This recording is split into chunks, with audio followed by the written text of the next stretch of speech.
লাভ কত অংশ ধরাই আছে 10 to 12 15% 10% 20% ধরাই আছে যে এটা বেনিফিট, এটা ধরাই কিন্তু সেই বাজেটটাই করা হয়। কাজে কাজ করবেন জেনুইনলি লাভ করবেন, অসুবিধা কি আছে? এর জন্যই বললাম যে ন্যায়ভাবে থাকলে, সত্যভাবে থাকলে অনেক কিছু করার সুযোগ আছে। দলটাকে সেভাবে করতে হবে। যদি না করেন, এইবার যে ধাক্কাটা খাইছি আমরা, এটা থেকে শিক্ষা নিতে হবে। অপপ্রচার, অপপ্রচার হয়েছে আমাদের বিরুদ্ধে। কি বলে, সব বিএনপি চাঁদাবাজ হয়ে গেছে, বিএনপি এইটা করছে ওইটা করছে। বিএনপি অত করে নাই। যদি 1 আনা করে থাকে, এটা 1 লাখ টাকার কথা 16 আনার বদনাম হয়েছে। তা আমাকে সেইটা থেকে বাইচা থাকতে হবে, সেটা থেকে বাইচা থাকতে হবে। তাই আমরা সেইভাবে যাতে আমরা দলটাকে গড়ে তুলি চেষ্টা করি।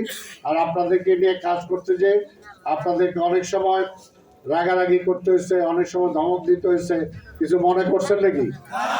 কষ্ট পাইছেন?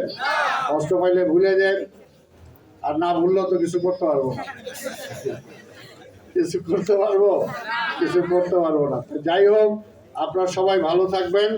আর আগামীতে, এখনো কিন্তু শেষটা, যেটা বললাম, মেয়র নির্বাচন আসতেছে, কমিশনার নির্বাচন আসতেছে। এই নির্বাচনগুলোতে তো জিততে হবে। জিততে হলে এখন থেকেই চেষ্টা করেন, সংগঠনটা ঠিক করেন। আর আমরা তো বলেছি যে যুবদল, স্বেচ্ছাসেবক দল, সংগঠন নাই। আমি নিজে বলছি, চেয়ারম্যানকে বলছি, ওই যুবদলের প্রেসিডেন্টকে বলছি, সে সাথে সাথে দিয়ে দিচ্ছে 2-1টা। আর স্বেচ্ছাসেবকের প্রেসিডেন্ট সেক্রেটারিকে বলছি, বললো দিয়ে দিবে, কিন্তু এখনো দেয় নাই।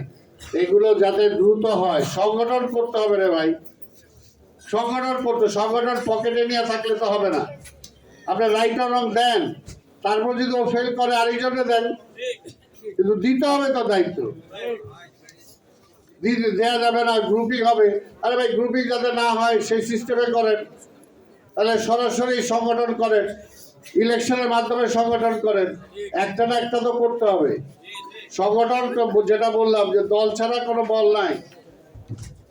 যার দল আছে তার বল আছে। আমরা মাঠে ছিলাম বলেই পারছেন, তাই না? আপনারা মাঠে ছিলেন বলে তো পারছেন।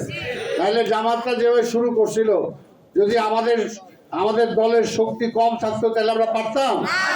আমাদের দলের শক্তি ছিল বলেই তারা পারে নাই। তারা আরো অন্যায় করতো, তারা আরো অবিচার করতো, আরো জোর জুলুম করতো, কিন্তু দেখছে যে জোর জুলুম করে বিএনপির সাথে পারবে না। কি পারার অবস্থা ছিল? এলাকা ওয়ারি জোর করে আমাদের থেকে নেওয়ার ক্ষমতা ছিল না। কিন্তু ভবিষ্যতে ওইটাও যদি তারা অর্জন করে, তারা তো এবার দেখছে যে আমরা এইটাই দুর্বল, কাজে ওইটা তারা অর্জন করার চেষ্টা করবে। কাজে আপনাদেরও মনে রাখতে হবে যে ওরা যেটা দুর্বল, আমরা যাতে ওইটাতে সবল হতে পারি। আমার যেটা দুর্বল আছে, আমি দুর্বলতা যাতে কাটাইতে পারি। কারণ শুধু একদিনের জন্য ক্ষমতা না, আবার 5 বছর পরে আবার নির্বাচন করতে হবে, মাঝখানে আরো নির্বাচন আছে। তারপরে তারা অন্যায়ভাবে অনেক কিছু চেষ্টা করবে, সরকারকে ফেলে দেওয়ার জন্য, বিপদগ্রস্ত করার জন্য চেষ্টা করবে।